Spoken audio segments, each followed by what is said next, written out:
The ground shakes beneath you. The pictures rattle on the walls. You hear a rumble off in the distance. Then, boom, a deafening explosion. The shockwave blasts through the windows and sets off car alarms. You duck under the dining table for cover, but then you remember you live not far from a supervolcano in the middle of a tropical jungle. So, staying in one place isn't a good idea. The shaking finally halts. You take this chance to peek outside and see a giant cloud of smoke covering the sky. It's lunchtime, but you wouldn't know it. The sun is completely veiled and darkness falls. The power's out in the whole city. In this darkness, you see red molten lava shooting from the sky and spilling on the rim. You run outside along with dozens of your neighbors. Your priority right now, find safe shelter and fast. You think about taking the car, but with everyone running on the road, that's a no-go. So you run on foot where the crowd is going. Supervolcanoes are in a league of their own when it comes to natural disasters. Surprisingly, it's not all about size or height. A volcano is dubbed super if it erupts more than 240 cubic miles of magma. That's more than enough to overfill Lake Erie. It must also have a history of erupting and a magnitude of 8 on the Volcanic Explosivity Index. The largest active volcano on Earth is Hawaii's Mauna Loa. It's so big, it would cover the entire state of Rhode Island plus some. And next time you see a commercial plane flying high in the sky, remember that 30,000-some-foot altitude is about as tall as Mauna Loa is from base to summit. It's technically taller than Everest when you measure it like that, yet it's not considered a supervolcano. So you're running along the dark road not knowing and barely seeing where to go.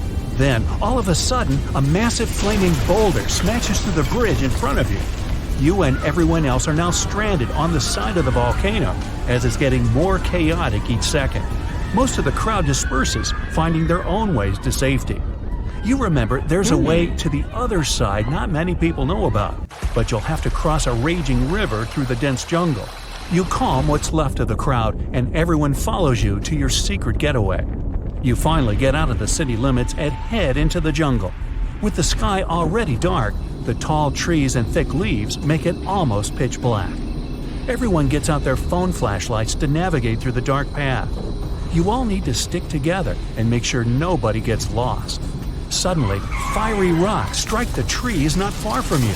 Everyone jolts and tries to rush ahead, but nowhere is safe when it's raining scalding fire all around. You and your group have to pick up the pace or else. Imagine a typical avalanche or mudslide, very dangerous situations on their own. Now, imagine an avalanche of lava rocks and lava sliding down a mountain instead of mud. That's what's making its way towards you right now.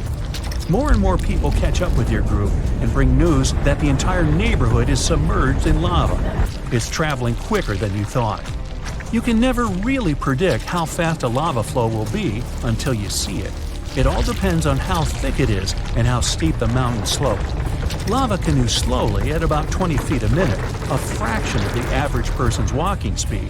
Or it can flow as fast as 30 miles per hour, which even the fastest person on Earth can't outrun. But the lava isn't even the most dangerous problem. If you didn't have protection, the gases spewing from the eruption would fill your lungs, and those spread faster and further than the lava flow. Your eyes and throat would be itchy. You'd get a headache, dizziness, increased heart rate, difficulty breathing. The worst would be passing out from the lack of oxygen. Luckily, everyone managed to grab their gas masks before leaving their homes. You're now entering the treacherous terrain of the jungle and the danger zone. Everyone's phone batteries are giving out one by one, so your vision is even more limited. The terrain is tougher and you can't hear any sounds from the river. At this point, you're not even sure if you're going the right way. But your instincts tell you the deeper you go, the safer you'll be. The path is muddy, and the vines are hindering everyone's movements. That's when you hear something big running through the jungle. It's coming up on you fast. You can't see a thing until it's right up on you. A bear! And there goes a rhino. Wild cats, domestic cats, dogs, different creatures of all sizes and species. They all come running through the jungle right past you. You and your fellow humans aren't the only ones fleeing from the eruption. The rumbling is still going on. Before you know it, a shower of fire rocks strikes right behind you and ignites parts of the jungle. There's no going back. Everyone picks up and runs for it. You hear thunder in the distance. A flash of lightning lights up the dark sky. You think, finally, some rain to wash away this fiery nightmare. But that's not a regular storm brewing. These giant smoke clouds can mimic a thunderstorm under similar conditions. Your luck finally pays off. You hear the river straight ahead. You reach the bank and have to hop on some stones to get to the other side. You almost slip when someone from the group catches you just in time. Whew, that was too close. Not far down the river is a large waterfall leading straight to a shallow lake with sharp rocks at the bottom. The ash from the lava falls like snow, covering most of the trees and landing on the river. Ash is one of the most dangerous things about volcanic eruptions. You're soaked to the bone, but it's a lot better than ash and smoke. And then the rest of the group follow. The next thing you know, the river starts steaming as lava meets the bank and runs into the water. You try your best to speed things up. The lava can heat this water up to dangerous levels, and there are still people slowly crossing the river on the slippery rocks. Luckily, you manage to get everyone across. Well, almost everyone. You turn around and see someone's leg got caught between two rocks. The lava continues to pour into the river. You can feel the heat of the steam. You rush back to this person and try to pull them out. Their leg won't budge. Someone else from the group comes to help, and you're finally able to pull them out in the nick of time. You and everyone else, now exhausted from your trek, keep going as far as possible. That's when you see the main road that connects you to the broken bridge. There are others on the road that got out safely, and even some cars filling up with survivors and heading fast out of the area. The volcano is still spewing lava, and the entire city is flooded with it. What was once your town now looks like a giant burning lake. Planes and helicopters can't fly because of the smoke and ash, so don't count on an air rescue. You're still at risk even though you're on safer ground, so it's still too early to celebrate. Everyone continues to move away from the city. The further, the better. The ground continues to shake, but this time it's even more intense than before. Supervolcanoes are powerful enough to cause many earthquakes. But it's a good thing you're out in the open, far from the buildings and debris in the city. Now, back to reality. Rest assured that a volcanic eruption of this intensity won't happen for a very long time, as in millions of years. Besides, thanks to warning systems and humanity's preparation for such an event, it's extremely rare for even a regular volcano to do as much damage as it could. So, don't scratch Yellowstone off your travel list just yet. Imagine standing in the middle of Europe 40,000 years ago. The landscape is rough, cold, and unforgiving. Fast food is scarce, and there's no internet. Suddenly, from out of the woods steps a figure, stocky, strong, and with a face that is quite unusual. This human looks similar to us, but something about them is different. Their brow is heavy, their nose is broad, and their body seems to be built to fight nature itself. Well, congrats! You've just met a Neanderthal. You might have thought that Neanderthals were basically ancient humans, but that's not really true. We come from the same genus called Homo, but we, all modern humans, belong to one same species called Homo sapiens. However, there used to be lots of human species before, and Homo neanderthalensis was just one of them. And they actually were kind of cooler than us. So what in the world has happened to them? Neanderthals lived for a long time, for about 360,000 years, across Europe and parts of Asia. 40,000 years ago, the place we now call southern Italy was sitting on top of a huge disaster, a massive supervolcano called Campi Flegrei. This big boy is huge, about 9 miles wide. That's about 10 to 20 minutes in a car to get across it all.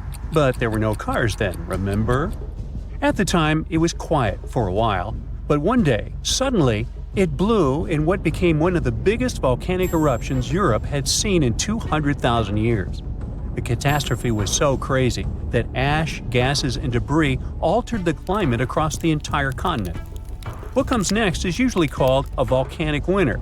Average temperatures drop, the sky gets darker, and life becomes even harsher than it already is. The eruption, known as the Campanian Ingembrite, caused Europe to cool by as much as 7 degrees Fahrenheit. Doesn't sound like much? Well, the drop of even 1 degree would cause winters to become harsher, causing horrible snowfall, rains, and floods. Crops would struggle to grow, leading to food shortages. The weather would go wild, too, with storms and droughts. Hey, kind of like now. Except multiply this by 7. Events like these caused some huge chaos in modern times. You can imagine what it did to the Neanderthals. But in reality, a simple volcanic eruption shouldn't destroy an entire species, right? Well, yes. The truth is, the Neanderthals were already hanging by a thread back then, and all because of us. They've been in a tough spot for a while. They lived in places that are now parts of Europe, Western Asia, and the Middle East. Modern humans, us Homo sapiens, entered Europe and were giving them some serious competition for food and shelter.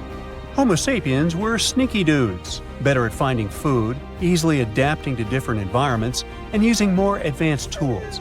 We were pushing Neanderthals out, trying to get the same resources.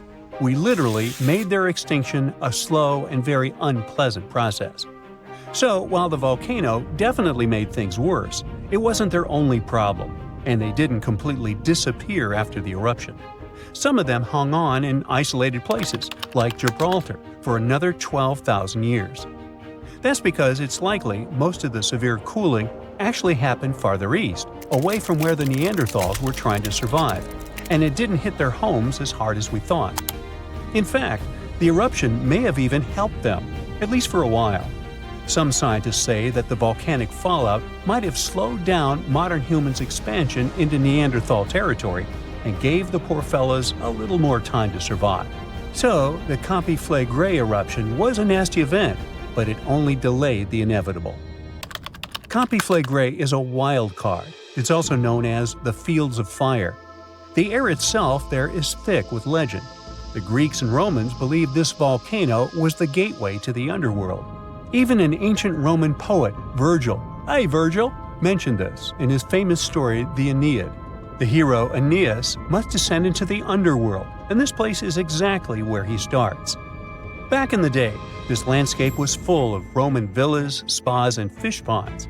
The elite had the time of their lives there. What they didn't know, though, was that they were standing on treacherous ground that could go crazy at any moment. The Campi Flegrei is not your typical volcano. You'd imagine a single towering peak, but the landscape looks deceivingly calm, with small features popping up here and there. But if you flew above it, the sight would be insane. A gigantic circular basin, peppered with volcanic cones and craters, like scars from the Earth's violent past. The danger here lies in its subtlety. The ground beneath your feet is constantly shifting, even when you don't notice it. Every so often, the land rises, only to sink again, sometimes by several feet, as magma or gas moves beneath the surface. It's incredibly creepy. The risk is almost invisible. The Campi Flegrei is a massive depression formed by 2 colossal volcanic eruptions. One of them was the one that cooked Neanderthals, and another happened 15,000 years ago. The most famous eruption, though, happened in the 16th century, and it was horrifying. The year was 1538. For years, the people of Paswali had noticed something unsettling. Land that once sat below the waves was slowly rising. What was once the sea had become new ground. Rumblings from deep within the earth were terrifying, but had become a normal part of life. Earthquakes started in the early 1530s, small at first, but in just 8 years, they became the norm. Until one day, on September 28th, horrifying tremors shook the ground. By the next evening, as the sun dipped below the horizon, a massive crack ripped open the earth near the ancient Roman town of Tripergoli. From this gash spewed fire, smoke, and a rain of volcanic ash miles away.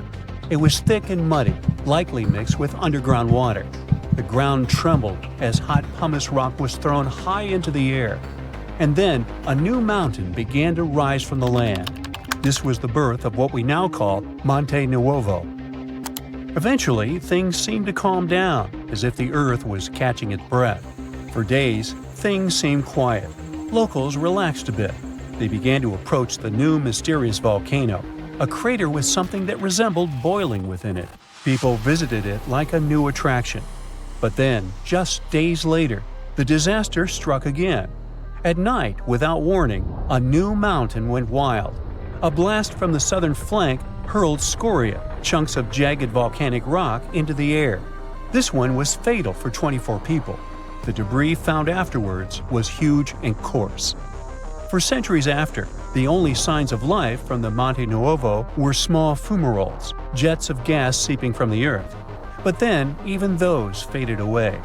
Now it's just a lush green cone, a pretty sleeping giant. But the ground near Naples, Italy, is still alive. The Campi Flegrei sits quietly for now, but it might not be for long. It's showing signs it might be waking up again. This supervolcano looks like a hellish landscape, with its boiling mud pits, geysers, and steam vents. Romans and medieval Christians once believed it was a gateway to the underworld, and who can blame them? What's spooky is that recently scientists detected unusual activity under the surface.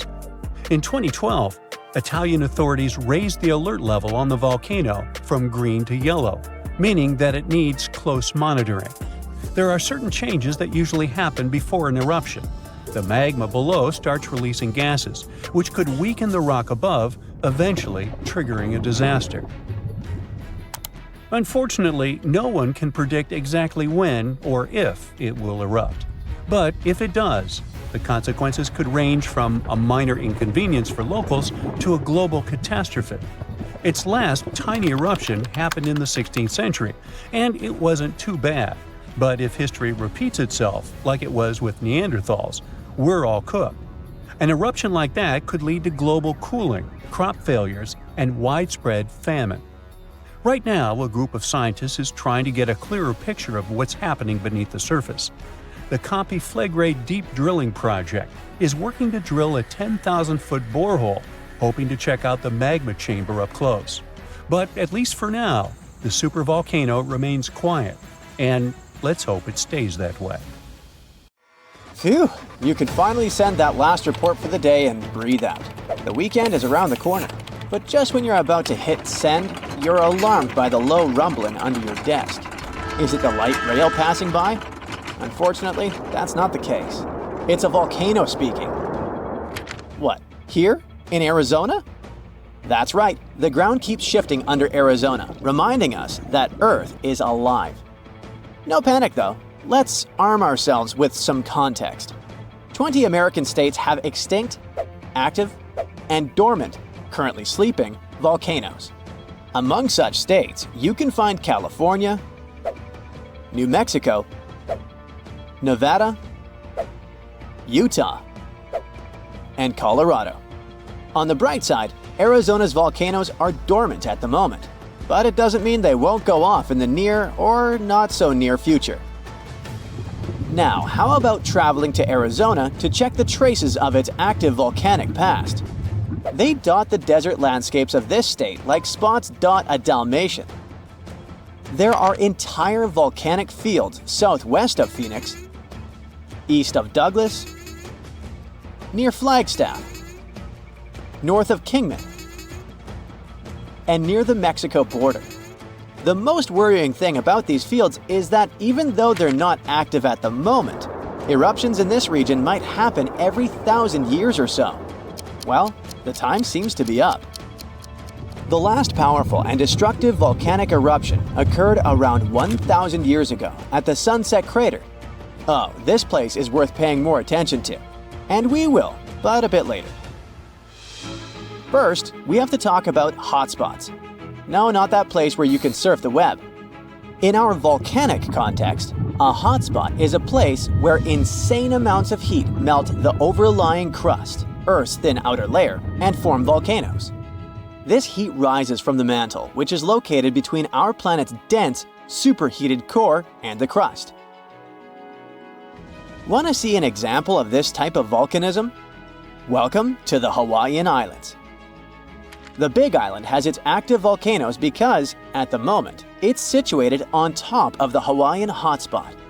The older Hawaiian islands were once there too, but later they drifted off towards the northwest. It happened because that's where the oceanic crust on top of which they sat, namely the Pacific Plate, moved. Now, look at the world's ocean basins. Yes, they're literally dotted with islands that sit on top of hotspots, like Hawaii, Iceland, Samoa, the Galapagos. Those are probably the most famous examples. But don't think that continents can't host hotspots. They can, but those are far less common. One of the most famous continental hotspots is, I bet you know it. Yep, the one beneath the Yellowstone caldera. By the way, the caldera is a vast volcanic crater, especially one formed as a result of a massive eruption that led to the collapse of the mouth of a volcano. The Yellowstone hotspot is basically the creator of Old Faithful and the rest of the hot springs and mud pots for which the national park is famous. Speaking of Old Faithful, let's make a small detour and pay more attention to this wonder of nature. It's one of the most well-known geysers in the world. People have been coming from all over the globe to see it for more than a century. The cool thing about this geyser is that the likes of it can only form under very specific conditions. That's why they're pretty rare. Magma under the surface superheats pockets of underground water. The pressure there keeps growing until it eventually pushes the water upward with immense strength. A certain volcanic rock with a high silica content lines the tunnel through which this water escapes. Basically, it creates a unique pipe that can withstand unbelievable pressure and heat created by the water erupting above the ground. Old Faithful was the very first named geyser in Yellowstone. If you come to visit it expecting the thing to erupt every hour on the hour, you're gonna be disappointed. On average, Old Faithful erupts every 91 minutes or so, which isn't that bad either. Plus, you can download a special app which will provide you with the approximate time of the next eruption. But be very careful while visiting and stay away from the site. The water erupting from the powerful geyser reaches 204 degrees Fahrenheit. The steam is even more scorching, up to 350 degrees Fahrenheit. It's hot enough to bake a cake. But let's get back to our volcanic hotspots. Scientists still don't clearly understand why there aren't many hotspot volcanoes on continental crust. One reason might be that the continental crust is much thicker than the oceanic crust, which is about 4 times as thick on average. Another reason could be that most of Earth's crust, about 2/3 of it, is oceanic. This means that there's less continental crust for hotspots to form under. Now, I bet those of you living in Arizona will appreciate the following info. We'll talk about a volcanic field right in the heart of this state, the San Francisco Volcanic Field. That's a massive area filled with over 600 volcanoes. Yes, they're mostly small, but it doesn't make them any less impressive. They're scattered across 1,800 square miles in northern Arizona, a giant territory. Interestingly, scientists are still debating about whether this volcanic field is actually sitting on top of a hotspot. But one thing they agree upon, the volcanoes in this area get younger as you move east. And this pattern matches up with the North American plate moving west over what could be a stationary hotspot beneath the surface of our planet. Cool, huh? The volcanic hullabaloo in that area started around 6 million years ago. So, in geological terms, it's relatively young. As for the most recent eruption, it happened less than 1,000 years ago. The Sunset Crater, which I mentioned before, the one near Flagstaff, is the most famous vent from that eruption. The Sinagua people had to leave their homes at Wupatki Pueblo because of the eruption. That site is now part of the Wupatki National Monument. There, you can see how people lived in this volcanic region many years ago. If you go to explore this area, you'll notice that most of the volcanoes there are basalt cinder cones, small and steep. The Colorado Plateau has quite dry weather conditions. That's why the volcanoes haven't worn down much. Some of the best examples of those cones, like this one, called the SP crater, still look like they appeared yesterday. But look around. It's not just cinder cones. The San Francisco volcanic field also has a stratovolcano, as well as some lava domes that formed from volcanic rocks with more silica than basalt you can find in places like Hawaii. It means they're thicker and don't flow as easily. Anyway, the stratovolcano is going to be one of the most epic sights you'll come across while exploring this volcanic field. Well, not the stratovolcano itself, but the San Francisco peaks, the remains of that giant formation. They stand tall at more than 12,600 feet. That's 4.5 Burj Khalifas placed on top of one another. It makes the peaks some of the biggest landmarks in northern Arizona. They're not only stunning, but also sacred to the Native American people who have lived in the area for many generations. Now, unlike those super active volcanoes in Hawaii, the San Francisco volcanic field takes its time, thousands of years between eruptions. But you shouldn't relax just yet. Geologists say another eruption is likely to happen one day. It will probably occur in the remote eastern part of the field, away from big towns. Phew! And if that next eruption is anything like the one that formed Sunset Crater, it would be quite the show.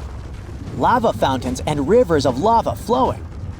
At the same time, the next eruption might not happen for centuries, maybe even millennia. Until then, the San Francisco volcanic field will remain a hidden gem of volcanic history, waiting for its next fiery performance. The ground suddenly starts shaking. Clouds of gas start forming in the sky, making it dark during broad daylight. Bits of the ground start swelling, lifting, and even collapsing. These are the telltale signs of a volcano that is bound to erupt. And this is what could easily happen again with Mount Spur. It's only about 75 miles from Anchorage, one of Alaska's busiest cities. More than half of the population of the northernmost state of the US live there. There's also a huge amount of air cargo that passes through its international airport daily. So anytime a volcano this close to such a vital hub begins to get restless, people start paying attention. Just FYI, approximately 350 million people in the world live within the danger range of an active volcano. That means that around 1 out of 20 people live in an area at risk of volcanic activity.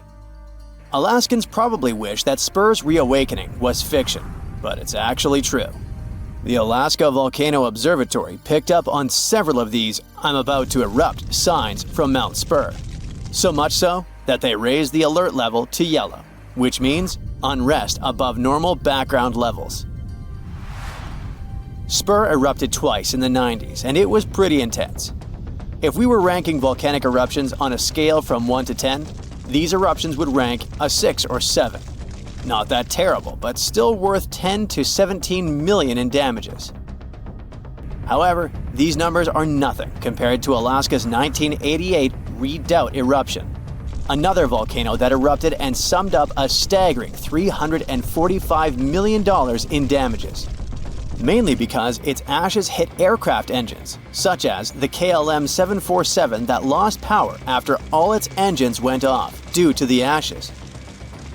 If people weren't paying attention to Alaska's unstable geology before that, well, they surely started to after it. When you think of the hazards of volcanic activity, the first thing that might possibly pop in your mind is Pompeii, Italy. Of course, that's the worst-case scenario, a city being engulfed by lava. Spur may seem innocent compared to Vesuvius, but it still took its toll. The last time it erupted in the 90s, and it threw volcanic aerosols over 60,000 feet into the atmosphere. Let's get our science straight here. Think of volcanic aerosols like liquid particles that are released into the atmosphere during an eruption. These particles are usually created when gases from a volcano, such as sulfur dioxide, combine with water and other particles that exist in our atmosphere. These aerosols can actually cool the Earth's surface since they reflect sunlight directly back into space. And that's not the worst part. It can stay in the atmosphere for several years after an eruption, causing lots of health issues. The eruption unleashed blazing fast avalanches of hot gas and ash called pyroclastic flows, along with thick, muddy floods known as lahars. Oh, and there were also the massive volcanic boulders. These rock chunks were huge, some over 3 feet long, and they blasted out from the volcano like nature's cannonballs, landing more than 6 miles away. All that volcanic heat melted part of a nearby glacier, kicking off debris flows that dammed up the Chakachatna River and created a whole new lake along the valley. Some good came out of Spur's first eruption, though. The main lesson was, volcanic monitoring pays off. The local monitoring was able to reduce the economic damage done by the eruption, especially for a city that has an intense air traffic. Spur is deemed as dormant for the moment, but it could go off anytime soon. You see, volcanoes are classified as active, dormant, or extinct, depending on how much action they're putting on. If it's still active, it's still rumbling and erupting somewhat regularly. Dormant means it's had some recent activity, but it's still lying low for now. And extinct, that's when it's been quiet for such a long time that we figure it's done for good. One of the US's most dangerous active volcanoes is Mount St. Helens. This volcano is actually responsible for the most powerful eruption in US history. Its last blast was so intense, it threw off about 1,300 feet off its summit. Basically, the top of the mountain vanished, and if you thought Mount Spur's ash cloud was impressive, St. Helens wins the competition since it launched its ashes 80,000 feet into the sky. Eastern Washington plunged into total darkness. But it wasn't just that. In a matter of 3 minutes, the eruption hurled 3.7 billion cubic yards of blazing rock and dust, enough to fill 1 million Olympic-sized pools across 230 square miles of lush forest. Actually, the earthquakes that anticipated the eruption started weeks before May 18, 1980. A ground shake of magnitude 5.0 went off, triggering a landslide on one side of the volcano. By the end of the official eruption date, 57 people had lost their lives. Nearly 7,000 big-game animals like deer and elk were wiped out, and millions of birds laid scattered on the burnt earth. Researchers don't think St. Helens will blow at the same magnitude again anytime soon, but they're keeping an eye on it, because this volcano is not exactly finished. By the way, the word volcano comes from the Roman name Vulcan, which was the Roman deity of fire, and they often happen at the meeting point of tectonic plates, which are the pieces of the Earth's surface that fit together like a jigsaw puzzle. The so-called Ring of Fire, located in the Pacific Ocean, is the world's danger zone when it comes to volcanoes. It contains between 750 and 915 active volcanoes.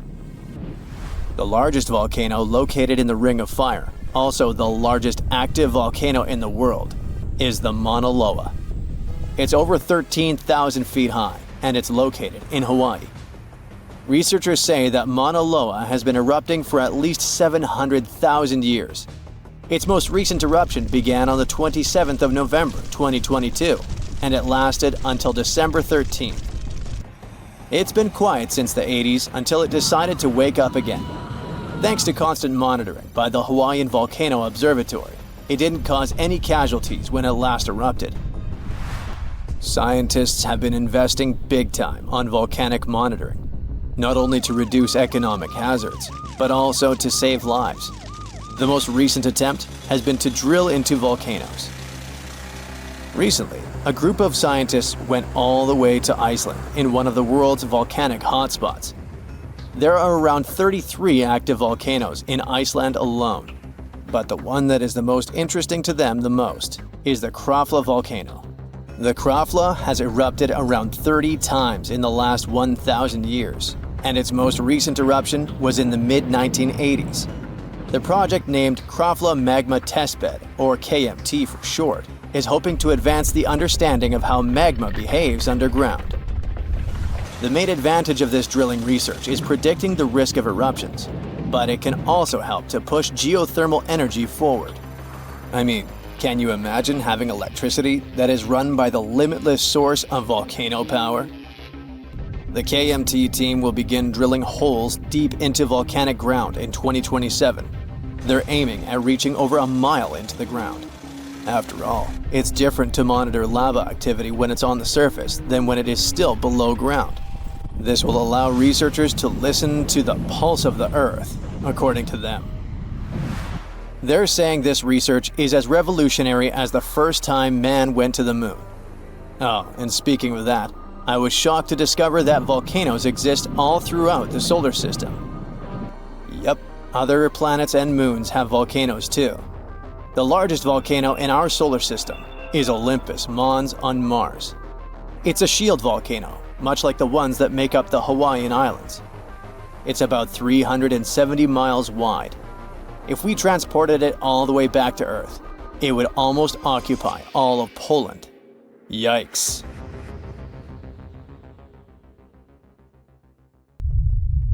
Whoa! Earth's surface is shaking. Long cracks split the ground open. Lava rivers are rapidly flowing down the slopes. Deafening noise is filling the air. Rocks and other debris are flying high up. Clouds of volcanic gas and ash cover the sky. Now, this is not a plot of a blockbuster disaster movie. It's what happens when supervolcanoes decide to erupt. But this is likely not the scenario that will take place when the world's largest volcano, Mauna Loa, decides to finish its long nap. In 2021, scientists were sure it would happen soon. But so far, nothing. The volcano's seismicity keeps increasing and then going back to normal. But you never know when this giant will finally come back to life. That's why experts have been monitoring geological activity on Hawaii's largest island for quite some time. The Big Island of Hawaii is made up of 5 volcanoes, including the most active on the planet, Kilauea, and the largest, Mauna Loa. This gigantic thing makes up almost half the landmass of the island. And what lava Kilauea emits in one day, Mauna Loa could spew out within 20 minutes. That's what it did in 1984. While Mauna Loa's smaller sibling has been throwing tantrums for a while, the giant has been slumbering ever since its last eruption. But very recently, the Hawaii Volcano Observatory has recorded more than 200 mini-earthquakes below Mauna Loa. It likely means an increased flow of magma down there. Good morning! The volcano might be waking up, or not. If Mauna Loa did suddenly erupt, lava flows could reach the ocean and the most populated and touristy places, like Captain Cook, very quickly, in a matter of hours. In 1984, the last time the volcano erupted, lava got as far as the outskirts of Hilo on the other side of the island. That's where a campus of the University of Hawaii is found. Luckily, people had a few weeks' warning to get ready for the disaster. These days, locals have special go bags ready with the most important stuff, including documents and money. Such precautions can come in handy in case of an emergency evacuation. Even though most Mauna Loa eruptions have so far only affected the summit area, several of them sent lava all the way down to the ocean. And you never know how powerful the next eruption will be. Now, what is the highest mountain on Earth? Mount Everest, you say? Well, it depends. From seafloor to the summit, Mauna Loa is 1,000 feet taller than the famous Himalayan peak. The volcano is so big, it makes the Pacific plate it's sitting on literally slump under its weight. Scientists say that when this monster of a volcano erupts, the volume of lava coming out per unit will be life-threatening. Over its recorded history, Mauna Loa has been erupting regularly, almost every 6 years.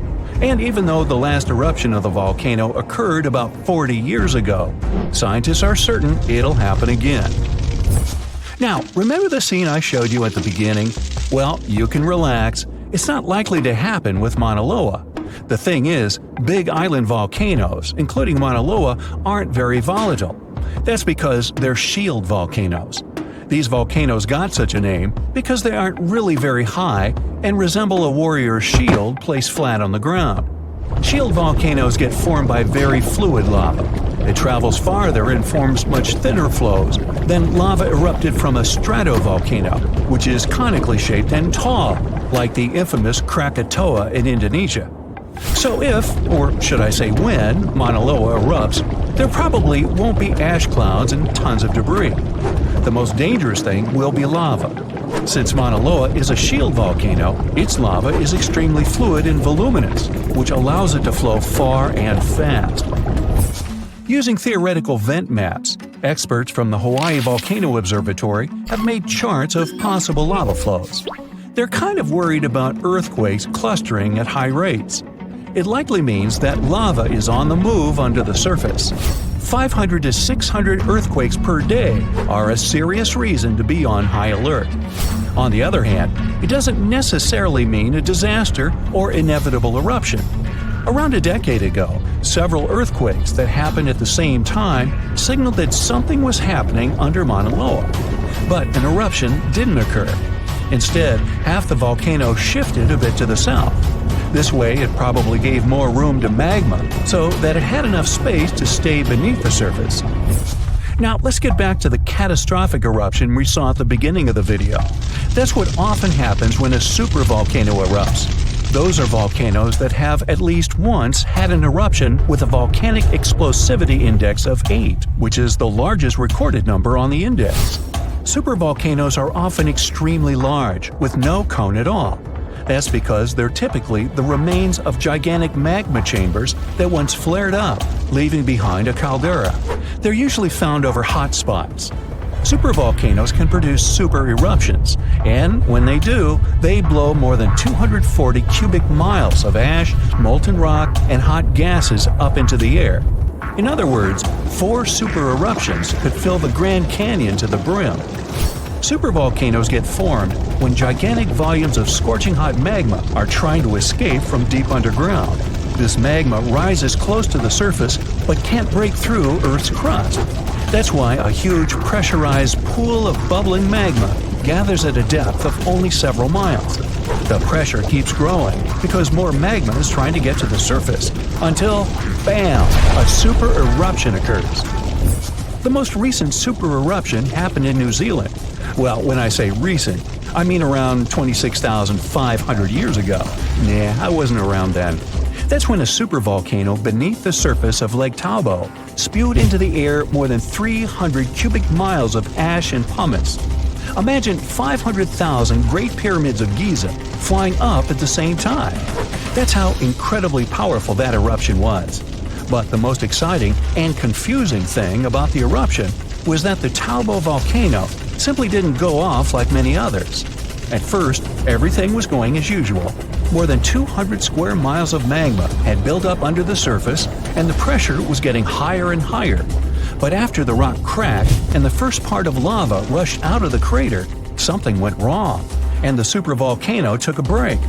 Only several months later, the disastrous eruption shook the ground, and thousands of tons of lava, rocks, and ash flew high into the atmosphere. But the age of supervolcanoes isn't over. The most infamous of them all is probably the one in Yellowstone National Park. This giant handles at least 3 mega-powerful eruptions, and who knows how many smaller ones. If this monster erupted anywhere as strongly as it did 2.1 million years ago, it would spit out more than 588 cubic miles of red-hot material. You can probably picture it more vividly if I tell you that this volume is comparable to 65 million Capitol rotundas in Washington, D.C. piled together. Wow. Anyway, scientists are sure that Yellowstone doesn't present any danger these days. For an eruption to happen, magma inside must be at least 50% molten. With the Yellowstone caldera, this number is just 5 to 15%. But of course, Yellowstone isn't the only supervolcano on our planet. There's also New Zealand's Tahoe you already know about, Japan's Caldera, California's Long Valley, Indonesia's Toba. Any of them can one day produce a super eruption. There are also several so-called supervolcanoes that haven't lived up to this name yet because they've never produced anything like a super eruption. For example, in 1883, Indonesian volcano Krakatoa went off. The power of the eruption tore the volcano's walls open. and cold seawater rushed into its molten insides. The difference in temperature made the volcano blow up with a deafening boom. It was clearly heard 2,000 miles away in Australia. It earned the blast the title of the loudest sound in history. But even though the consequences of this event were truly catastrophic, it still turned out not powerful enough to be called a super eruption. Frankenstein, unreasonably cold weather, and tons of lava. What do these things have in common? They all trace their origins back to Mount Tambora. This volcano in Indonesia had such a massive impact that the aftermath could be felt in Switzerland even a year later. And these spots are thousands of miles apart. Soon, we might be facing something similar again. Stick around because I'm about to reveal the exact spot where the next eruption is expected to happen in 2025. Back in 1815, Mount Tambora erupted with unprecedented force, sending a colossal cloud of fine particles into the atmosphere.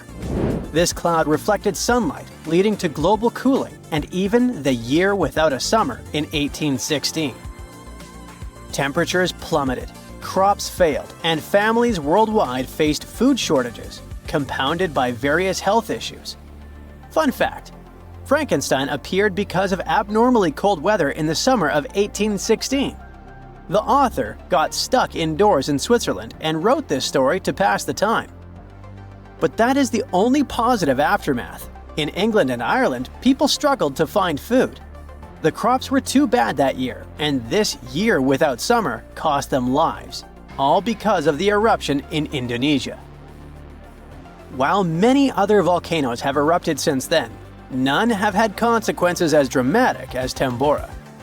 However, climate professor Marcus Stoffel from the University of Geneva believes potential serious eruptions aren't just a matter of luck, it's only a matter of time. So it's up to us. We can sit back and wait for the inevitable, or we can start preparing today. This future eruption will happen in a world that's vastly different from the one in 1815. Not only is our planet more densely populated now, but we've also experienced irreversible changes that affect our daily lives. Now, if you think volcanoes are always the bad guys, think again. They've actually played a crucial role in shaping our planet. They help with land formation, atmospheric development, and climate modulation. Just look at Yellowstone, for example. When thick lava oozed to the surface, it spread across the landscape and transformed the area forever. When volcanoes blow their tops, they release a mix of lava, ash, and gases, including carbon dioxide. But don't worry, compared to the emissions from fossil fuels, the amount from volcanoes is pretty tiny. What scientists are really keeping an eye on is sulfur dioxide, because it can have a big impact on our climate. When a major volcanic eruption happens, it can send sulfur dioxide soaring into the stratosphere, which is about 7 miles up in the atmosphere. Once there, it transforms into tiny aerosol particles that scatter sunlight, helping to cool the planet. This cooling effect isn't immediate though. Those particles can hang around for a couple of years and even circulate all around the globe. Nowadays, we've got special equipment to monitor sulfur dioxide emissions from space. Take Mount Pinatubo in the Philippines. During its eruption in 1991, it released around 15 million tons of sulfur dioxide. Now, while that's a lot, it wasn't quite as massive as the eruption of Tambora. Still, Pinatubo managed to lower global temperatures by about 0.5 degrees Celsius for several years. Tambora, on the other hand, dropped average global temperatures by about 1 degree Fahrenheit. I know what you might be thinking. That's not much, but trust me, it makes a difference. If the planet warms up by just 1 degree Fahrenheit, it could really mess with sea levels. Experts think we might see a rise of up to 8 inches by the end of this century. This could wipe out a lot of farmland and coastal habitats, which would be a huge blow to many communities. So maybe a volcano eruption that can cool off the planet is like a natural mechanism helping us out? Not exactly. While it does cool the planet off, don't get tricked into thinking it's the kind of coolness our planet needs. Such temperature shifts can severely mess up with the crops, like they did in 1816. There's also evidence that major eruptions can disrupt rainfall patterns, leading to drier conditions in monsoon regions across Africa and Asia. You see, the summer monsoon relies on the temperature difference between land and ocean, which can be altered by volcanic activity.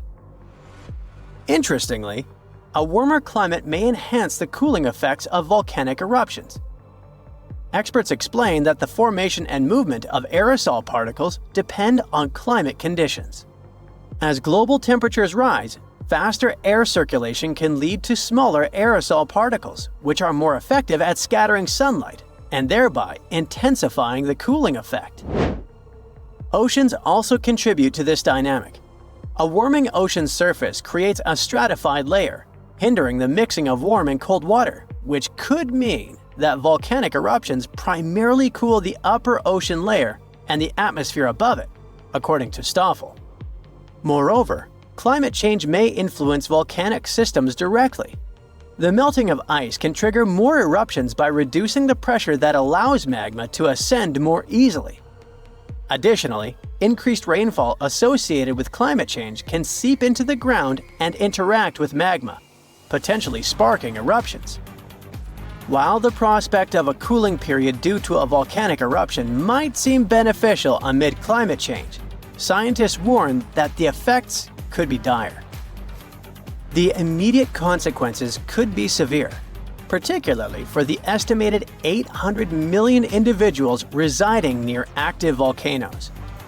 A major eruption could devastate entire cities. For example, Campi Flegrei, located near Naples, Italy, is showing signs of increased activity and threatens the lives of about 1 million people. Now, if you're from Oregon, beware, as experts say this state might experience volcano eruptions. Are you scared? Don't be. It's actually not as scary as it seems. Let me explain why. There are more than 80 volcanoes in Oregon, but we're not interested in a single one of them because it's an underwater volcano that is likely to erupt in 2025. Axial Seamount is the most active volcano in the Pacific Northwest, yet it remains largely unknown to the public due to its location approximately 300 miles offshore and nearly a mile beneath the ocean's surface. While its upcoming eruption is expected to pose no threat of a tsunami or significant land-based earthquakes because of its depth and distance from the Cascadia Fault, the data gathered from studying its eruptions can enhance our monitoring of potentially more hazardous volcanoes. Let's call it a friendly eruption, shall we?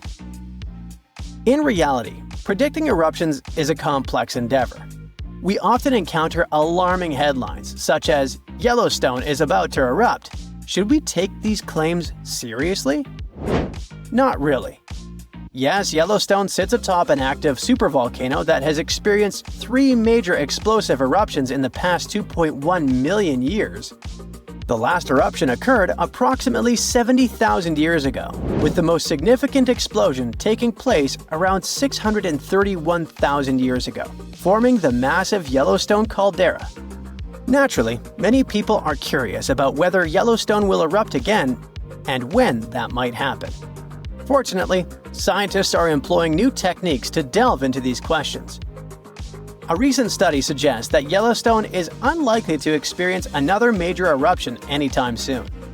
The reason is that the magma beneath the park is divided into a network of separate chambers. While there is a substantial amount of magma present, it's not sufficiently interconnected to support an eruption. Previous studies proposed that the existence of a massive layer of magma beneath Yellowstone, but these latest findings change that notion. To gain a clearer understanding of the subterranean dynamics, researchers utilized a technique called magnetotellurics, which employs Earth's natural electromagnetic fields rather than seismic waves. Since magma is a good conductor of electricity, this method is particularly effective for mapping molten rock and comprehending underground activity in volcanically active regions. By using magnetotellurics, scientists created a detailed map of the magma under Yellowstone, enabling them to make more informed predictions about future eruptions. But what will happen if an eruption similar to Mount Tambora occurs? By and large, there will be huge climate chaos. Yeah, the best scientists are looking for the solution should it really happen, but they don't have it yet. So technically, we're not ready for the second Mount Tambora. But for now, we're pretty much safe. No major eruptions are predicted. Whew! Okay, watch your step now. Millions of gallons of hot magma are gathering in one flow and rising thousands of miles to the surface of our planet. A massive fracture in a tectonic plate shakes the ground and fills the air with a loud hum. Fire, gases, lava erupt from the dark, unexplored depths of Earth's crust. A planetary-scale catastrophe has just happened, and no one's noticed it. Now imagine you're having fun on a luxury yacht somewhere in the southwestern Pacific Ocean, drinking cocktails and sunbathing. At this moment, one of the most powerful volcanic eruptions in the planet's history is happening right below you. But you don't feel anything. You don't even drop your glass. Yeah, you can hear a strange sound coming from the ocean depths. You see foaming water and pieces of pumice floating up to the surface. But it doesn't bother you much. So how did it happen that we missed such a powerful eruption in 2012? Why did scientists find out about it only a few years later? The answer is simple: water. An eruption of an ordinary volcano is a huge disaster. There are incandescent liquid metals and molten rock containing almost the entire periodic table inside our planet. All of this soup is called magma, and it's constantly boiling inside the subsoil of our world. This hot substance is lighter than the surrounding crust, so it always rises. Fortunately, the planet's surface is strong enough and doesn't allow magma to splash out. But sometimes this protection fails. The upper part of Earth is covered with connected parts, tectonic plates. These plates collide with each other and then move apart. Imagine a big moving mosaic puzzle where all its parts are tectonic plates. And when a small part of this puzzle gets separated from another, magma immediately comes up. These unstable fault sites with leaking magma are called volcanoes. And when they erupt, it gets hot. Lava flows out of the vent and burns all the vegetation around. This is accompanied by earthquakes and thick black smoke. If a volcano spits out magma too high, it falls back to the surface in the form of fire rain. But the worst thing here is ash. It's not that ash that's left in your grill after a good barbecue, no. Volcanic ash consists of solid particles harmful to any organism. These particles are not burnt wood, but various chemical elements. Volcanic ash is sharp, dense, and tangible. It can block sunlight, cover and destroy all plants, settle in your lungs. If you get too close to an erupting volcano, well, you better have a fireproof suit, oxygen tanks, a gas mask, and an underground shelter. Then you might survive, but there's no guarantee. At the same time, if an eruption occurs underwater, you don't need to worry about it. Of course, if you're not a marine biologist studying coral reefs nearby, or if you don't travel past that area in a submarine. In that case, boy, you're in trouble. When an underwater volcano erupts, this shakes a colossal area, heats the water, destroys the seabed. But almost nothing happens at the surface. The enormous pressure of millions of gallons of water suppresses the destructive power of the volcano. Molten rocks shooting out of Earth's crust get pressed against the seabed. Yeah, a submarine swimming by would be thrown off course and might collide with solidified lava. Fortunately, no such cases have ever been recorded, but it can easily become a reality because underwater eruptions happen pretty often. More than 70% of all volcanic activity occurs underwater, and almost no one notices it.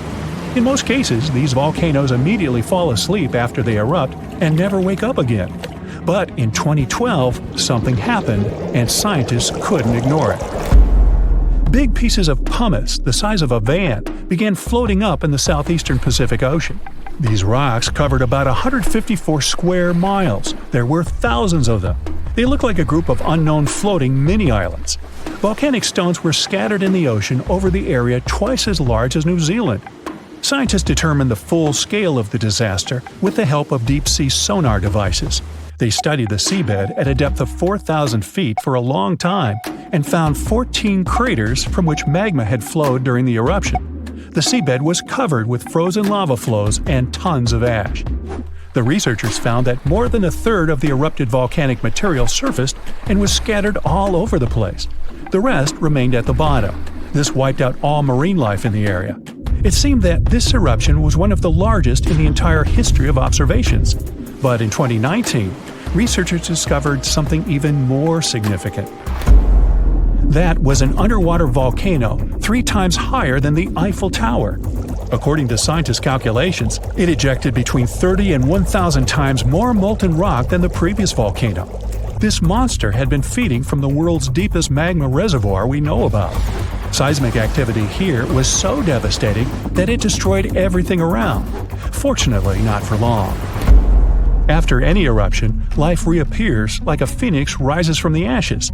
And it's not just a figure of speech. Volcanic ash and lava around the volcano contain many useful mineral elements. All of them nourish the soil and help microorganisms develop on land and in the water. For this reason, there's usually so much vegetation, flowers, and trees around volcanoes. And underwater volcanoes can eventually form islands. This is a long process that ends with the appearance of a massive piece of land above the water surface. To understand how this happens, you need to go back millions of years. So, let's go. See this underwater volcano? There are sea dinosaurs, giant sharks, and ancient fish swimming around. Now, the seabed starts shaking. The volcano releases tons of magma and ash. The water pressure immediately pushes all this stuff back to the bottom. The eruption can continue for a long time. The released magma raises the seabed. After hundreds, maybe 1,000 years, a new eruption begins. New magma flows create a new layer above the previous one. Over millions of years, layer by layer, the volcano is growing. It's slowly rising, thanks to constant eruptions.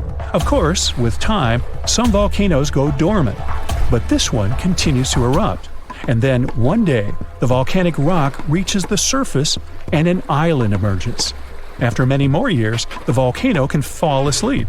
After this, life is likely to appear on the island. Grass, flowers, trees, animals. The area that was once ruined seabed is swarming with life now.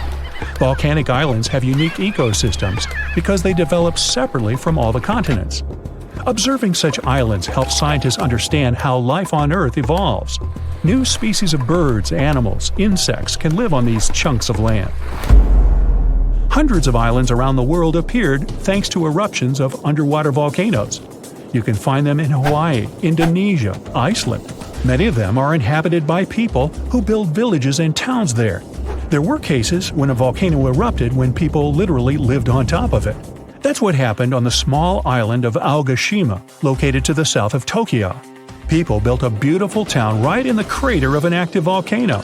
And in May 1785, an eruption began. Nobody expected this to happen. At some point, thousands of birds rose in the air and flew away from the island. Then the ground began to shake. A heavy, low sound shook the air. Thick smoke appeared above the top of the green volcano. The crater started spitting dirt, huge rocks, and red-hot pieces of magma into the sky. The disaster lasted several weeks. People somehow managed to evacuate. Then, finally, the volcano calmed down. After that, a long process of recovery started. The inhabitants of the town rebuilt houses, roads, infrastructure. More than 200 years have passed since that moment, and during this time, the volcano never woke up. And despite the risk of a new eruption, people continue living there. The population is growing. Many people from other cities and countries come to live there. The main reason everyone loves this place is that it looks like a paradise. Nobody wants to leave the island. There are thermal springs where you can bathe, dense jungle with many beautiful animals and trees. The soil is rich and you can grow tasty fruit and vegetables there. The water near the coast is swarming with fish. Every day, you can enjoy the incredible landscapes of the island. Seismological services constantly monitor the situation and watch the volcano's activity, listening for a rumble that may someday come again. The last time this volcano erupted was about 500 years ago, but recently, small tremors have grown really frequent, to such an extent that scientists have been recording more than 1,000 a month. I'm talking about the Campi Flegrei supervolcano in Italy. At one point, just a few weeks ago, the area was rattled by a 4.4 magnitude earthquake with 150 tremors in just one night. It was the strongest earthquake in over 40 years. A lot of locals spent the night in their cars, but in the morning, the shakes were followed by another earthquake, a bit weaker with a magnitude of 3.6. So, is Italy in danger? Well, the quake itself wasn't big enough to cause serious damage, but it evoked a lot of panic. At the moment, local authorities are working on grandiose emergency plans. If worse comes to worse, they'll have to evacuate hundreds of thousands of people. One of the reasons is the proximity of this area to Naples with more than 3 million inhabitants. At the moment, they're even considering an option of paying people to leave their homes. Right now, schools remain closed in the Campi Flegrei area. The authorities are allocating more than 500 million euros to ensure the safety of buildings and constructions in the area. A yellow alert is still in place in the region where 80,000 people live. There's the so-called red zone, which is the most dangerous area. There are 1,250 houses in this red zone, and all of them will be at high seismic risk if an eruption begins. Plus, more than twice as many will be at medium risk. Italy is a country prone to seismic activity, and Pozzuoli is a densely populated area that is located on one of the most dangerous supervolcanoes in Europe. Campi Flegrei has 24 hidden underground craters and dwarfs the better-known Vesuvius. Yes, the very volcano that wiped the ancient Roman city of Pompeii off the face of the earth in 79 CE. This city thrived near the base of Mount Vesuvius at the Bay of Naples. In the time of the early Roman Empire, 20,000 people lived in Pompeii. They were merchants, manufacturers, farmers, and others. The soil in the region was rich and fertile, so there were lots of orchards and vineyards. Strangely, no one knew that this black earth was the legacy of an earlier eruption of Mount Vesuvius. The area was a favorite summer destination for rich Romans. Sadly, at noon on August 24, 79 CE, all this prosperity came to an end. The peak of Mount Vesuvius exploded, sending a 10-mile-high mushroom cloud of ash and pumice into the stratosphere. For the next 12 hours, the eruption was wreaking havoc on the city. Volcanic ash and a hail of pumice stones, some of which were 3 inches in diameter, showered Pompeii. It forced the city's occupants to flee in terror. Around 2,000 people holed up in stone structures and cellars, paralyzed by fear. They hoped to wait out the eruption. Who knows? Maybe if they had decided to leave the city immediately after the beginning of the eruption, they would have had some chances to survive. A westerly wind protected the city from the first stages of the eruption. But soon, a giant cloud of hot ash and gas rushed down the western slope of Vesuvius. It engulfed the city, burning everything in its way. This disastrous cloud was followed by a flood of volcanic mud and rock, which completely buried the city. As if the volcano was making sure no one would survive, a cloud of toxic gas poured onto the city, finishing the lives of a few survivors on August 25th.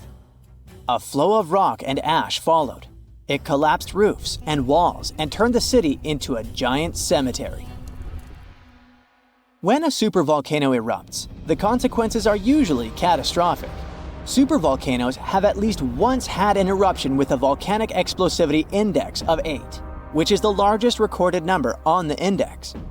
Supervolcanoes are often extremely large, with no cone at all. That's because they're typically the remains of gigantic magma chambers that once flared up, leaving behind a caldera. They're usually located over hotspots and appear when huge volumes of magma are trying to escape from deep underground. Eventually, they burst through Earth's surface. Sometimes, all this magma gets stuck, unable to break through the planet's crust. And then, massive pools of pressurized magma gather at a depth of several miles. The pressure keeps growing because more and more magma is trying to get to the surface. At one point, a super eruption goes off. The most recent super eruption happened in New Zealand. Well, when I say recent, I meant around 26,500 years ago. That's when a supervolcano beneath the surface of Lake Taupo spewed into the air more than 300 cubic miles of ash and pumice. Imagine 500,000 Great Pyramids of Giza flying up into the air at the same time. That's how incredibly powerful that eruption was. But the most exciting and confusing thing about the eruption was that the Taupo volcano didn't simply go off like many others. At first, everything was going as usual. Tons and tons of pressurized magma had built up under the surface, and the pressure was getting higher and higher. But after the rock cracked and the first portion of lava rushed out of the crater, something went wrong, and the supervolcano took a break. Only several months later, the disastrous eruption shook the ground. Thousands of tons of lava, rocks, and ash flew high into the atmosphere. The unusual pattern of Taupo still confuses scientists. The Indonesian eruption at Toba caldera 75,000 years ago was the largest eruption in the last 2 million years. Experts estimate that the eruption could have released hundreds of thousands of tons of sulfuric acid, which might have even caused a several-degree cooling of the planet's surface. But nowadays, the impact is hard to detect because of glaciers that covered the ground afterward. There are also several so-called supervolcanoes that haven't lived up to this name yet because they've never produced any super eruptions. For example, in 1883, Indonesian volcano Krakatoa went off. The power of the eruption tore the volcano's walls open, and cold seawater rushed into its molten insides. The difference in temperatures made the volcano blow up with a deafening boom. It was clearly heard 3,000 miles away in Australia. It earned the blast the title of the loudest sound in history. But even though the consequences of this event were truly catastrophic, it still turned out not powerful enough to be called a super eruption. It only had a volcanic explosivity index of 6. Then, there's also Mauna Loa.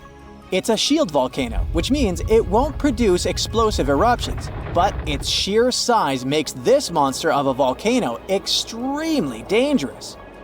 At the moment, the volcano seems to be at peace with its surroundings. Research equipment doesn't show any signs of activity on Mauna Loa, but if Mauna Loa did suddenly erupt, lava flows could reach the ocean and the most populated and touristy places like Captain Cook very fast, in a matter of hours. The last time the volcano erupted, lava got as far as the outskirts of Hilo on the other side of the island. That's where the University of Hawaii is located. Luckily, people had a few weeks' warning to get ready for the disaster. Over its recorded history, Mauna Loa has been erupting pretty regularly, almost every 6 years. On the bright side, big island volcanoes including Mauna Loa aren't really very volatile. That's because they're shield volcanoes. These volcanoes got such a name because they aren't really very high and resemble a warrior's shield placed flat on the ground. Shield volcanoes are formed by very fluid lava. It travels way farther and forms much thinner flows than the lava erupted from a stratovolcano, which is conically shaped and tall, like the infamous Krakatoa in Indonesia. So, if Mauna Loa erupts, there probably won't be ash clouds or tons of debris. The most dangerous thing will be lava. Since Mauna Loa is a shield volcano, its lava is extremely fluid and voluminous, which allows it to flow far and fast. Our planet's biggest and meanest supervolcanoes are waking up. When they erupt, you'll surely notice it, even if you live thousands of miles away from the epicenter. Scientists are worried we might not have enough time to prepare and deal with the consequences of a super eruption. There's some volcanic activity close to the Italian city of Naples. And no, it has nothing to do with the famous Mount Vesuvius, but with another volcano. This one is harder to see as it doesn't have a tall peak like Vesuvius. But don't let this bad guy trick you. It could be way more dangerous than its giant neighbor. It does have a huge crater that's about 8 miles wide. This volcano is called Campi Flegrei, and it's actually one of the largest volcanoes in Europe, sitting under the town of Pasquale. So, Campi Flegrei erupted 39,000 years ago with a bang so massive it spread ash across the whole Mediterranean region. It also caused the temperature to drop by over 16 degrees Fahrenheit across Eastern Europe. It was the biggest volcanic eruption in Europe in 200,000 years. Since then, Campi Flegrei has had smaller eruptions, and the last one happened in 1538.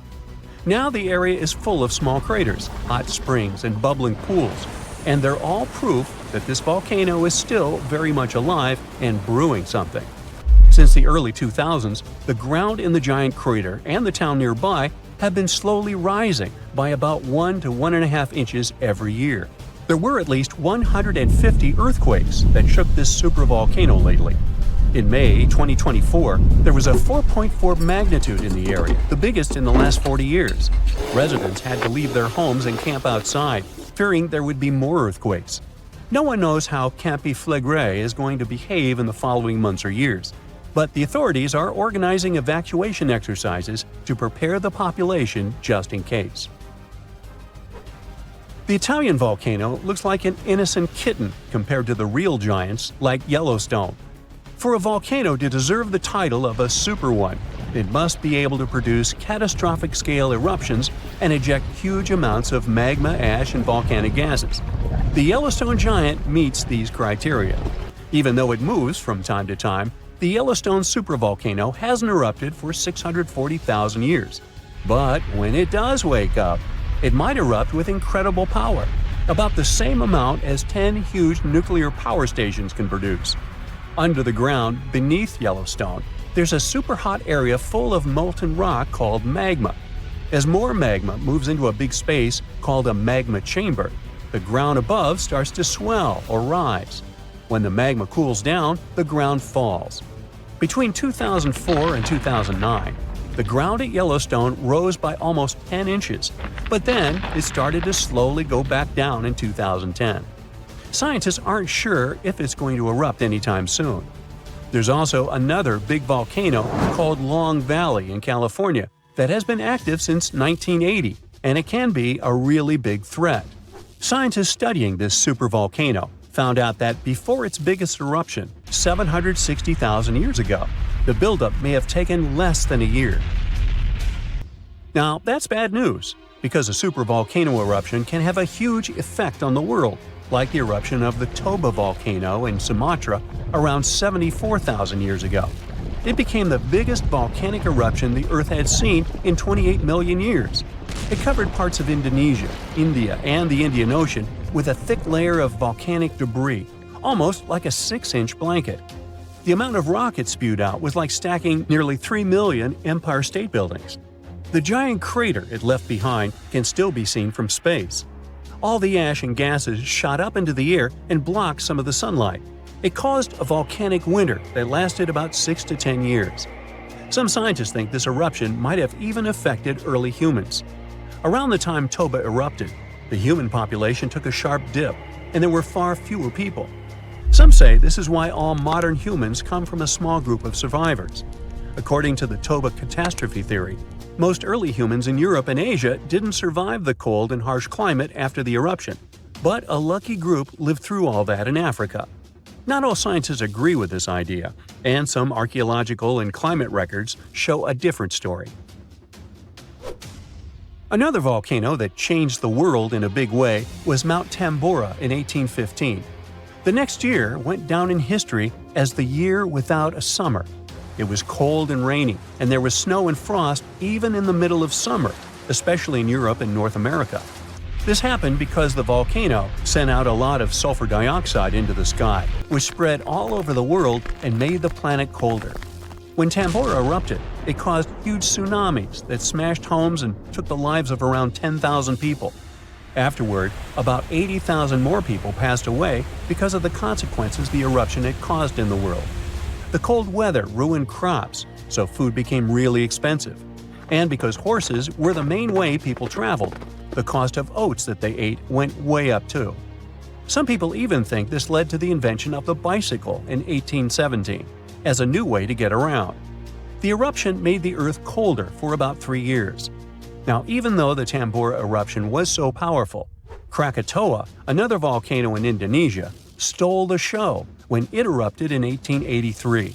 It was just easier to spread information about it through telegrams and photos. Its final blast was the loudest recorded sound in history, and people could hear it on 10% of the entire Earth's surface. The eruption started a tsunami, with waves about half as tall as the Statue of Liberty. Now, if we only had 12 months to prepare for a supervolcano eruption, it would be really hard to store enough food and get ready. But don't panic just yet. Supervolcano eruptions are very rare, and the last one happened 26,500 years ago in New Zealand. Scientists think that a super eruption happens once every 100,000 years on average. But the sad part here is that the Earth doesn't follow a perfect timeline. There could be clusters of super eruptions with shorter gaps between them and then longer quiet periods. Since there have already been 2 super eruptions in the last 100,000 years, there's always a chance one could happen again sooner than we expect. Plus, although there are places like Yellowstone and Long Valley where we expect volcanoes to erupt, there are less obvious possible hotspots. In Chile, there's a volcano called Laguna del Maule that has erupted in the past and left behind a huge crater. Over the last 20 years, the ground there has been swelling really fast, rising up to almost 1 foot a year. Some people are worried that this could be a sign of a big eruption coming. But scientists say there's not enough magma yet to cause a super eruption. In Bolivia, the Jutarancu volcano is also acting up. It's part of a group of volcanoes that have caused super eruptions in the past. Since the 1960s, the ground around Jutarancu has been lifting, but the last eruption was 250,000 years ago. Even though the magma might be rising, it's not enough to worry about just yet. The chances of a super eruption happening during our lifetime are 1 in 1,400, which is pretty low, so you don't need to worry too much. But just like someone wins the lottery every week with very small chances, a super eruption could happen sometime in the future, and when it does, we'll need to be prepared. There's an old volcano in Bolivia called Uturuncu. It hasn't erupted in about 250,000 years, so you may think that's the end of its story. But recently, it has started to act a little strangely. At the moment, it resembles a zombie that's waking up from a long nap. Uh-oh, is that kind of apocalypse nearing? Uturuncu is a huge mountain in the Andes that's almost 20,000 feet tall. It's called a stratovolcano, which means it's big, steep, and cone-shaped. These kinds of volcanoes are made from layers of lava, ash, and rocks. They can have terrifying, powerful, explosive eruptions because their lava is thick and traps gas inside. Think of it like a shaken-up soda that's ready to burst. Famous ones like Mount Vesuvius are just like Uturuncu. And do you remember about the tragic fate of Pompeii, completely destroyed during the eruption of Mount Vesuvius? Does something similar await Bolivia? Even though Uturuncu has been quiet for a long time, scientists have noticed that it's been letting out gas, rumbling with small earthquakes, and even making the ground around it bulge, kind of like it's stretching. So, people started wondering if it was getting ready to erupt again. Scientists decided to take a closer look at this situation and found out that liquid and gas moving around under the volcano is causing all this activity. It doesn't mean the volcano is definitely going to erupt, but it helps explain why it still seems alive. Let's dive into details. Since the 1990s, scientists have been using satellites and GPS to keep an eye on the ground around the Uturuncu volcano. At one point, they noticed something weird. The ground was rising in the middle and sinking around the edges, kind of like a sombrero hat. The middle part has been slowly going up for at least 50 years, by about 0.4 inches a year. It doesn't sound like a lot, but hold on. This strange shape, along with lots of tiny earthquakes and gas like carbon dioxide coming out of the volcano, made scientists think that there might be a giant blob of magma growing under the mountain. If that were true, it could mean only one scary thing. The volcano could be getting ready to erupt. Uturuncu sits on top of a huge underground pool of magma called the Altiplano Puna magma body. This pool is really big and really deep, stretching under parts of Bolivia, Chile, and Argentina. Scientists thought that magma from the APMB might be rising and collecting near the surface, which could lead to an eruption.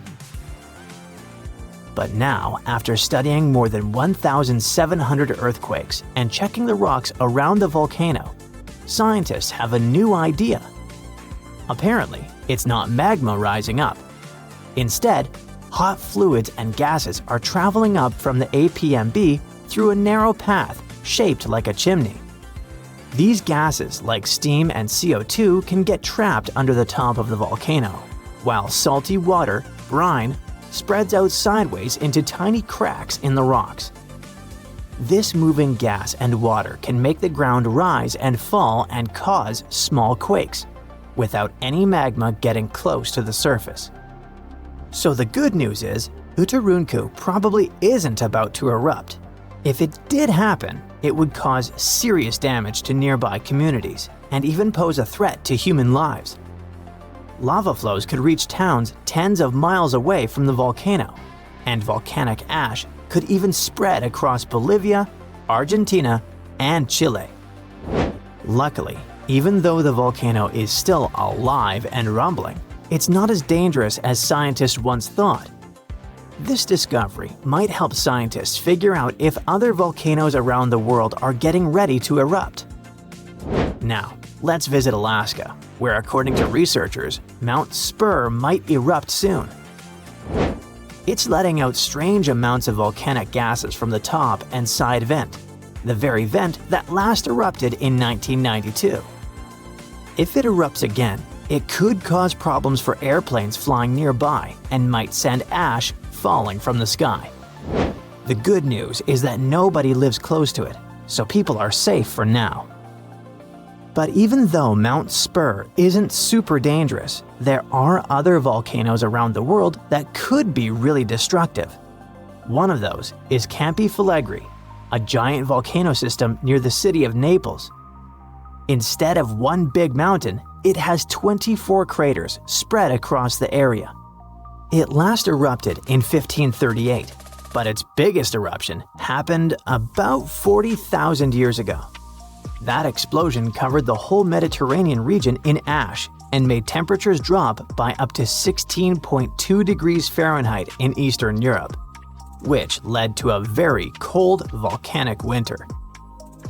If Campi Flegrei erupted again today, it could be very dangerous. It might cover Naples and nearby places in ash, causing earthquakes and landslides, and create air pollution and acid rain. Scientists are keeping an eye on it, especially after a 4.4 magnitude earthquake shook the area in March 2025. But the good news is, there's no sign that magma is rising to the surface right now, which means an eruption isn't expected soon.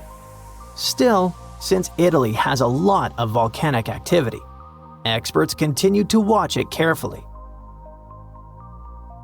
Mount Vesuvius is also in Italy and is one of the most famous volcanoes in the world. It's known for its huge eruption in 79 CE that buried the Roman cities of Pompeii and Herculaneum. The last time the volcano erupted was in 1944. Today, Vesuvius is even more dangerous because over 3 million people live near it.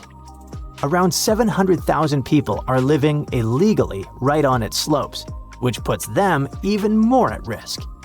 If the volcano erupts again, it could send rocks and ash flying through the air at nearly 100 miles per hour and cause major destruction, possibly even wiping out Naples. And still, scientists believe a big eruption from Vesuvius probably won't happen for a few hundred more years. But since it's still an active volcano, researchers continue to monitor it. Cumbre Vieja is a volcano on the island of La Palma, which is part of the Canary Islands. It last erupted in 2021. During that eruption, lava poured out of the volcano and flowed all the way to the sea. It destroyed over 3,000 homes, but luckily, thousands of people were safely evacuated, so it wasn't as bad as it could have been. In the past, scientists were worried that a huge eruption could cause the entire western side of the volcano to break off and crash into the ocean. This could create a mega tsunami, sending massive waves hundreds of feet high across the Atlantic Ocean. But more recent studies have shown that this is very unlikely to happen. Mount St. Helens is a volcano in Washington State in the United States. It had a massive eruption in May 1980 that ended the lives of 57 people. That eruption also caused the biggest landslide ever recorded. Hot, pressurized magma exploded from the volcano, shooting ash 15 miles into the sky. Ash covered a huge area, and around 230 square miles of land was destroyed. Mount St. Helens is still active and is expected to erupt again someday, possibly even in our lifetimes. But experts say it's not likely to have another huge sideways blast like the one in 1980, thanks to a deep crater that is now formed at the top. It will change the way the volcano might erupt. Popocatépetl is a big, active volcano in Mexico. It's been slowly erupting on and off since the early 2000s. It's really close to a lot of people, just 40 miles from the Mexico City metropolitan area, which has about 22 million people, and 30 miles from Puebla, which is home to about 6 million inhabitants. If Popocatépetl had a huge eruption, it could cover Mexico City in thick ash as much as 8 inches deep. That ash could block drains, mess up the water, and even stop the electricity from working.